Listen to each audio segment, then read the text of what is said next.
wearing an orange jumpsuit with tassels. You saying you're too smart? Gotta wear something flashy on stage. Crowd likes it. Hi, I'm Johnetta Boone. I'm the costume designer on Yellowstone. Season 5 has been, as always, just a joy, a complete pleasure because the cast is amazing.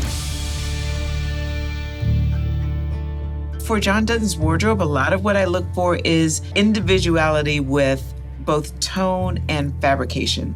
I picked the jackets that he wears this season because they tell the story of who he is, where he's been, but they also work well stylistically because he's a very stylish guy. But they are not over the top, so they make sense in the world that he's in. This season, he, wears a lot of suits because he last season was running for governor, and so that continues in this season. The interesting thing is with keeping JD in that political world is there is a line that cowboys cross in the political world that isn't done anyplace else, and that's with the hat and with the boots. So with JD, in addition to being in the political realm, we have him now dressed in a very handsome, short cowboy dress boot. We tried wearing taller cowboy boots for him, but with a slim cut trouser, it doesn't work because you can see the top of the boot, but his cowboy hats work with everything. So if he has on a navy suit, he has a navy cowboy hat. If he has on a darker charcoal suit, he may wear a black or a brown hat. And then we also do the same thing with his belts. So his belts are tooled and they're either ostrich or alligator. And then they have a classic prong, very nice sterling silver buckle so that it feels like it's a dress belt, but it still has a cowboy flavor. Someday I want to be top hand. Wow, so much ambition. We do have quite a few flashbacks that takes place, and it tells the story of young Beth and young Rip. Gotta get you a felt hat for town. Yeah, with all my extra money. Young Rip is in all blue denim for his flashbacks because in the 90s and early 2000s, we didn't see a lot of black denim. Rip wears a black denim jacket now. It's actually waxed tin cloth, and he wears black because his character is, as he says to Beth, I don't exist. There's no record I even exist on this planet. He's basically a ghost. So he stays in all dark colors now because we have to keep him sort of on the down low so that no one sees who he really is. Didn't expect to see a dress like that, Montana. Beth wears florals a lot, so we brought that to the younger Beth, but also done from a 90s perspective. There was one shop called Doan that we had used a lot of her dresses from in season 3 and 4, and they use a lot of fabric called dead stock, which is from the 90s as well, that had been created. There's only a few yards remaining of it, so it works sort of perfectly. Josh Lucas is back. He's also takes place in the late 90s and the early 2000s, and he spends a lot of time also watching Kevin, and so it's really fantastic. I'll say, Kevin always pops his collar.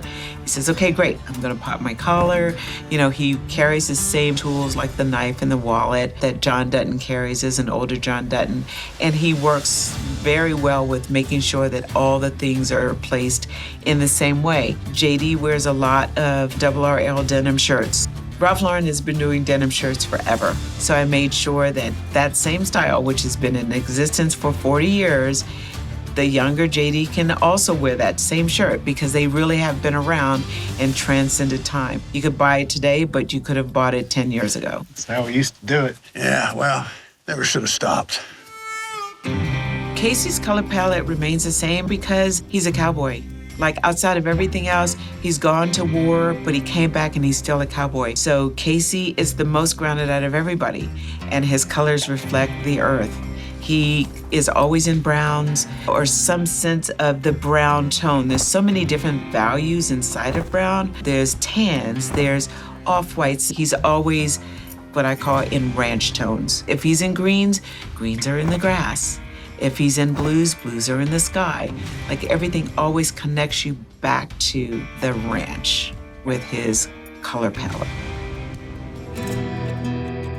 Monica ends up in an accident and it changes everything. Whether you're a native or whether you are a non-native, how you respond to what happened in her accident just changes who she is as a person. When we shot what happened in their family, there was a really special moment, and that's when I brought in a very indigenous piece.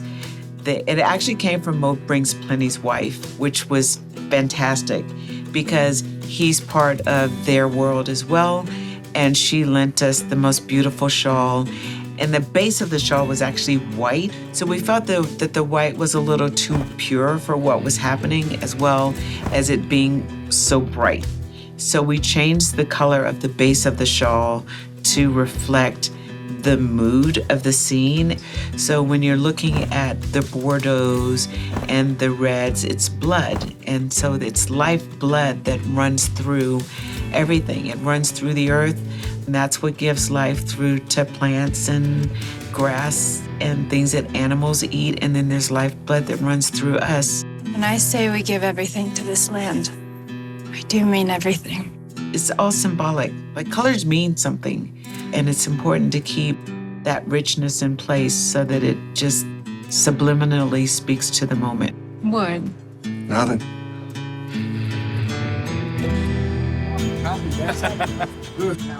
Mo comes with a lot of stories, and I gaze at him when he tells the stories of the culture, the family, everyone, the history of his tribe. He did give me a note one time this season, and he said, "I'd love to not do bolos any longer." And I said, interesting, because my take on bolos is it's the version of a necktie, right? However, when I really looked at the history of a bolo, it's not so indigenous. Even though that's where it started, the claim to the bolo is not as native. That's not the way you wear one of those. So I said, yeah, I agree with you. And I gave you bolos so that when you're in a professional environment, it made you a little bit more dressed. Because he does wear jeans, he wears a sport coat, and he always wears a Western shirt with it. So when I give you a bolo, it just buttons you up a little bit more because you are the security for rainwater. And he said, oh yeah, that makes sense.